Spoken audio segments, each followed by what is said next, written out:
Good morning students. पिछली class में अपन ने इपॉक्साइड रिंग ओपनिंग का अध्ययन किया था। इपॉक्साइड रिंग ओपनिंग दो अलग अलग माध्यमों के अंदर रिंग की ओपनिंग की थी।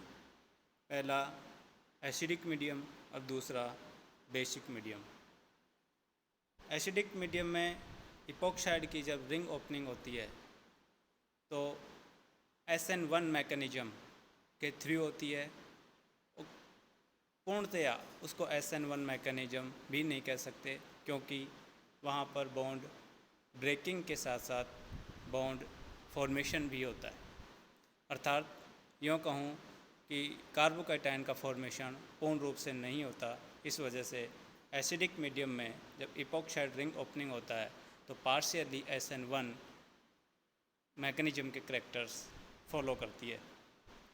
बेसिक मीडियम के अंदर इपॉक्साइड रिंग ओपनिंग जो होती है उसमें न्यूक्लियोफाइल का बैक साइड से अटैक लेस हिंड्रेड कार्बन पर होता है और इपॉक्साइड रिंग की ओपनिंग होकर के अल्कोहल का फॉर्मेशन होता है। इतना पिछली क्लास में पढ़ चुके हैं। आज इपॉक्साइड की रिएक्शंस ग्रिनार्ड रेजेंट के साथ इपॉक्साइड की रिएक्शंस का अध्ययन करेंगे। ग्रिनार्ड रिएजेंट को जनरली RMgX से रिप्रेजेंट करते हैं। यहाँ ग्रिनार्ड रिएजेंट में जो R है कोई भी एल्काइल या एराइल ग्रुप है। क्योंकि मैग्नीशियम की जो नेचर होती है वो इलेक्ट्रोपॉजिटिव नेचर का होता है, इसकी जो इलेक्ट्रोनेगेटिविटी है, मैग्नीशियम की इलेक्ट्रोनेगेटिविटी कार्बन की इलेक्ट्रोनेगेटिविटी से कम होती है। तो जो एल्काइल ग्रुप है उस पर पार्शियली पॉजिटिव चार्ज और एल्काइल ग्रुप पर पार्शियली नेगेटिव चार्ज और मैग्नीशियम पर पार्शियली पॉजिटिव चार्ज आ जाता है। तो ग्रिनार्ड रिएजेंट RMgX में जो एल्काइल या एराइल ग्रुप है एज ए न्यूक्लियोफाइल की तरह बिहेव करता है, एज ए न्यूक्लियोफाइल और as a base, strong base की तरह भी व्यवहार करता है। तो इपॉक्साइड के ऊपर, चूँकि इपॉक्साइड जो रिंग होती है उसमें रिंग स्ट्रेन होता है, ऑक्सीजन और कार्बन का एक बॉन्ड ब्रेक होगा और न्यूक्लियोफाइल का किसी भी एक कार्बन पर अटैक होगा। अब चूँकि यहाँ पर जो एल्काइल ग्रुप है एक बेस्ट न्यूक्लियोफाइल है, तो जैसे बेसिक मीडियम में रिंग ओपनिंग हो रही थी उसी के अनुसार इसकी मैकेनिज्म होगी और जो न्यूक्लियोफाइल है एल्काइल या एराइल ग्रुप R उसका बैक साइड से अटैक होगा और रिंग ओपनिंग हो जाएगी SN2 मैकेनिज्म के थ्रू। यहाँ 3 एग्जाम्पल दिखाए गए हैं। पहला जो एग्जाम्पल है इसमें इपॉक्साइड रिंग के जो 2 कार्बन है, इथाइलिन इपॉक्साइड यहाँ दिखाया गया है। यहाँ जो 2 कार्बन है दोनों के दोनों सेम एनवायरनमेंट फॉलो कर रहे हैं, किसी पर भी कोई एल्काइल ग्रुप जुड़ा हुआ नहीं है, या कहूँ दोनों का जो स्टेरिक एंड्रेंस है वो इक्वल है। तो न्यूक्लियोफाइल जो यहाँ पर है एल्काइल ग्रुप किसी भी कार्बन पर अटैक कर सकता है और अटैक करके प्रोडक्ट का फॉर्मेशन अल्कोहल बन सकता है। लेकिन जो सेकंड एग्जांपल दिखाया गया ये वाला, इस सेकंड एग्जांपल में इस इपॉक्साइड रिंग को ज़रा ध्यान से देखो। इसमें ये वाला जो कार्बन है इस पर इथाइल ग्रुप जुड़ा हुआ है। अब चूँकि यहाँ इथाइल ग्रुप जुड़ा हुआ है और ये जो न्यूक्लियोफाइल इसमें एल्काइल ग्रुप है, ये एल्काइल ग्रुप वह है कार्बन जिसके ऊपर स्टेरिक एंड्रेंस कम है, इस पर बैक साइड से अटैक करेगा। अटैक करने पर रिंग ओपनिंग हो जाएगी और सेकेंड स्टेप के अंदर ये प्रोटोनेशन होगा। सेकेंड स्टेप में प्रोटोनेशन हो रहा है और अल्कोहल का फॉर्मेशन हो रहा है, जस्ट लाइक SN2 मैकेनिज्म। तीसरा जो एग्जांपल लिया है इसमें ये 5 मेंबर रिंग है। इस 5 मेंबर रिंग में प्लेन के ऊपर की साइड ऑक्सीजन लगा हुआ है। Epoxide ring epoxy group plane से ऊपर है और ये जो दूसरा कार्बन है इस पर इथाइल ग्रुप प्लेन से नीचे लगा हुआ है। अब जो मिथाइल जो न्यूक्लियोफाइल है, ग्रिनार्ड रिएजेंट जो है RMgX, उसमें R = CH3 मिथाइल ग्रुप लगाया गया है। तो मिथाइल ग्रुप ये वाला कार्बन जिसके ऊपर कोई ग्रुप जुड़ा हुआ नहीं है या कहूँ स्टेरिक एंट्रेंस कम है, इसमें रिंग के नीचे से अटैक करेगा। कि ऊपर तो खुद इपॉक्सी ग्रुप हो गया तो बैक साइड से अटैक करेगा। और देखो ये मिथाइल ग्रुप प्लेन के नीचे से अटैक किया है और ये प्लेन के नीचे ही जुड़ गया। और जो दूसरा ग्रुप है O माइनस, ये प्लेन के ऊपर है। नेक्स्ट स्टेप में प्रोटोनेशन हुआ और प्रोडक्ट का फॉर्मेशन हो गया।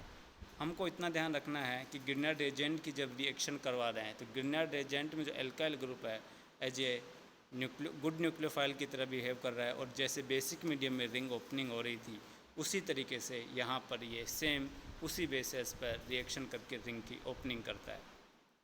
दूसरा जो रिएजेंट है वो है ऑर्गेनोलिथियम। ऑर्गेनोलिथियम कंपाउंड्स जो होते हैं उसमें भी जो एल्काइल या एराइल ग्रुप है वो काफ़ी अच्छा बेस होता है, ये कहूँ एक अच्छा न्यूक्लियोफाइल होता है। क्योंकि जो लिथियम होता है इसकी भी इलेक्ट्रोपॉजिटिव नेचर होती है। और यहाँ पर आप देखो स्पष्ट रूप से दिखाया गया है लिथियम पर पार्शियल पॉजिटिव चार्ज और ये जो एल्काइल ग्रुप है इस पर नेगेटिव चार्ज दिखाया गया है। तो एल्काइल ग्रुप जो है ये CH3 ग्रुप यहाँ पर एज ए गुड न्यूक्लियोफाइल की तरह बिहेव करेगा। और ये जो इपोक्साइड रिंग है इस इपोक्साइड रिंग में यहाँ पर चूँकि दोनों पर स्टेरिक एंगल समान है, इस पर भी मिथाइल ग्रुप लगा हुआ है, यहाँ भी मिथाइल ग्रुप लगा हुआ है। और ये एल्काइल ग्रुप जो मिथाइल ग्रुप है ये इस वाले कार्बन पर अटैक करेगा या इस वाले कार्बन पर अटैक करेगा क्योंकि दोनों की कंडीशन सेम है। और रिंग ओपनिंग हो जाएगी, ऑक्सीजन के साथ में लिथियम जुड़ गया और नेक्स्ट स्टेप में ये प्रोटोनेशन हुआ और प्रोडक्ट का फॉर्मेशन हो गया। अर्थात यहाँ पर भी जो CH3 माइनस है न्यूक्लियोफाइल है उस कार्बन पर अटैक करेगा जो लेस स्टेरिक एंट्रेंस रखता हो। देखो दूसरा जो एग्जाम्पल है बहुत अच्छा और बहुत इम्पोर्टेंट एग्जाम्पल है। इसमें ये जो साइक्लोहेक्जीन है, साइक्लोहेक्जीन के प्लेन के ऊपर ऑक्सीजन लगा हुआ है या कहूँ जो इपॉक्सी ग्रुप है वो इस साइक्लोहेक्जीन से प्लेन के ऊपर है। अब यहाँ पर ऑर्गेनोलिथियम कंपाउंड में जो इलेक्ट्रोफाइल न्यूक्लियोफाइल की तरह बिहेव करेगा वो CH3 माइनस मिथाइल ग्रुप है। ये इस वाले कार्बन पर भी अटैक कर सकता है और इस वाले कार्बन पर भी अटैक कर सकता है। अब रिंग के नीचे से अटैक करेगा क्योंकि ऊपर की साइड तो इपॉक्सी ग्रुप है। अब अटैक इस वाले कार्बन पर होगा या इस वाले कार्बन पर होगा ये डिपेंड करता है कि कौन से कार्बन पर इलेक्ट्रॉनों की डेफिशिएंसी है, ज़्यादा डेफिशिएंसी है। ये ऊपर वाला जो कार्बन है ये sp2 हाइब्रिड कार्बन से जुड़ा हुआ है, इस वजह से इस वाले कार्बन पर इलेक्ट्रॉन डेफिशिएंसी ज़्यादा होगी तो न्यूक्लियोफाइल का अटैक भी इस वाले कार्बन पर होगा और प्लेन के नीचे से होगा, रिंग के नीचे से होगा क्योंकि ऊपर क्या है इपॉक्सी ग्रुप है। तो ये मिथाइल ग्रुप देखो रिंग के नीचे से अटैक किया और नीचे की साइड ही रह गया और प्रोडक्ट में OH जो ग्रुप है रिंग से ऊपर और मिथाइल ग्रुप प्लेन से नीचे। इस तरीके से ऑर्गेनोलिथियम कंपाउंड भी SN2 मैकेनिज्म के थ्रू रिंग ओपनिंग करते हैं। एक बहुत अच्छा एग्जांपल जो ग्रिनार्ड एजेंट का है, abnormal behaviour of epoxide ring opening with Grignard agent. ये देखो ये वही साइक्लोहेक्जेन है, इसमें इपॉक्सी ग्रुप जुड़ा हुआ है।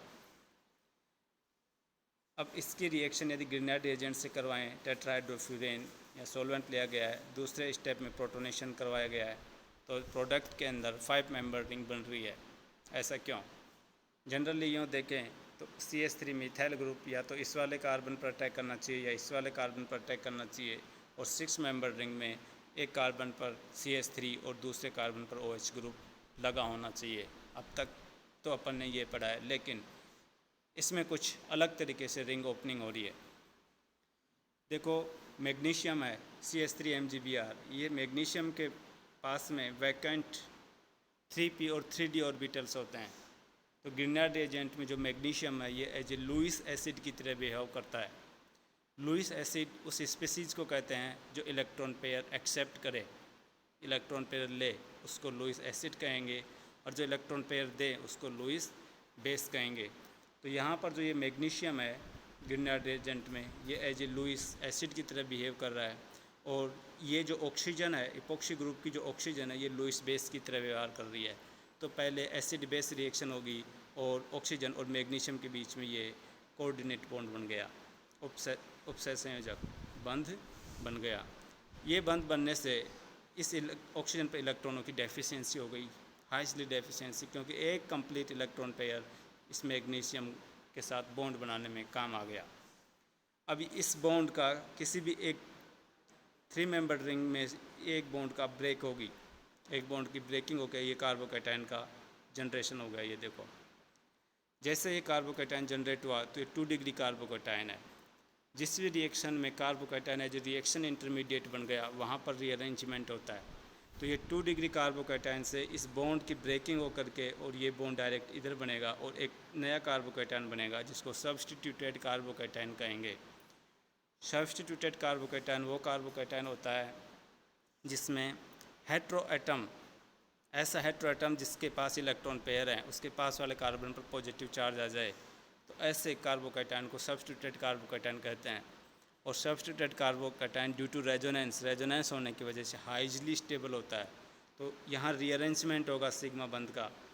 स्ट्रक्चर नंबर 3 में ये वाला बॉन्ड टूट के ये डायरेक्ट इस कार्बन से बंध बनाएगा और इस वाले कार्बन पर पॉजिटिव चार्ज आ जाएगा और एक सब्स्टिट्यूटेड कार्बोकैटायन का फॉर्मेशन होगा जो कि स्टेबल होगा बाय रेजोनेंस। तो रीअरेंजमेंट का लिए जो ड्राइविंग फोर्स है वो है फॉर्मेशन ऑफ सब्स्टिट्यूटेड कार्बोकैटायन। तो जैसे ही सब्स्टिट्यूटेड कार्बोकैटायन बना, इस ऑक्सीजन के ऊपर लगे हुए इलेक्ट्रॉन पेयर इधर रेजोनेंस में भाग लेंगे और यहाँ कार्बन डबल बॉन्ड ऑक्सीजन अर्थात स्पीशीज 4 का फॉर्मेशन हो जाएगा। अब ये एक एल्डिहाइड है। वी नो वेरी वेल कि एल्डिहाइड के ऊपर न्यूक्लियोफिलिक अटैक हो सकता है, वो भी एडिशन वाला न्यूक्लियोफिलिक एडिशन। चूँकि ये कार्बन इलेक्ट्रॉन डेफिशिएंट है और न्यूक्लियोफाइल यहाँ पर क्या CH3 इस वाले कार्बन पर अटैक करेगा और ये पाई इलेक्ट्रॉन इस ऑक्सीजन पर शिफ्ट हो जाएंगे। ये देखो इस वाले स्ट्रक्चर में ये क्या जुड़ गया, मिथाइल ग्रुप जुड़ गया OMgBr। अब सेकेंड स्टेप में वही प्रोटोनेशन हो रहा है, H2O प्रोटोनेशन। तो OMgBr की जगह OH अल्कोहल लग गया। लास्ट में प्रोडक्ट के अंदर एक 5 मेंबर रिंग का फॉर्मेशन हुआ और जहाँ 6 मेंबर रिंग बननी चाहिए थी वहाँ 5 मेंबर रिंग का फॉर्मेशन हो रहा है। ये एबनॉर्मल बिहेवियर था ग्रिनार्ड एजेंट का, चूँकि ग्रिनार्ड एजेंट में magnesium itself behave as a Lewis acid की तरह व्यवहार करता है। इस वजह से यहाँ रिंग का कॉन्स्ट्रक्शन रिंग में सिकुड़न आ जाती है और 6 मेंबर रिंग से 5 member ring as a reaction product बनता है। आज की क्लास में इतना ही। Thank you students.